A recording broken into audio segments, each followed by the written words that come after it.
আমি এই ভদ্র মহিলাকে দেখাচ্ছি। ভদ্র মহিলার নাম হচ্ছে সবিতা কোনাই। তার সমস্যা ছিল গোড়ালিতে ব্যথা আর হাঁটু ব্যথা। অনেক ডাক্তারের কাছে ওষুধ খেয়েছেন, প্রায় 4-5 বছর। কোথাও আপনার সুরা হয়নি, মানে না, ভালো হয়নি? এইখানেই ভালো হচ্ছে আমার। কবার ওষুধ দিয়েছিলাম আপনাকে? ওই 3 বার। 3 বার ওষুধে ভালো হয়ে গেছে। হ্যাঁ। আর গোড়ালিতে ব্যথা হয় না? না। হাঁটু ব্যথা হয় না? না। তাহলে আপনি খুবই খুশি? মানে মাঝে মাঝে হয়, এখন মানে ওই সেইটা হয় না। আচ্ছা, আচ্ছা। সেইটা হয় না।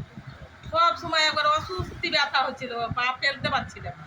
কোন জায়গায় ব্যথা করতো আপনার পায়ের? এই যে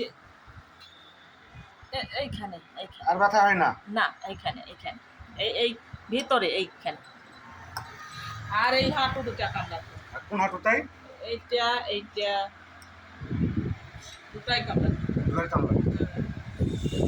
এই পেশেন্টটাকে আমি দিয়েছিলাম সিঙ্গেল মেডিসিন মেডোরিন।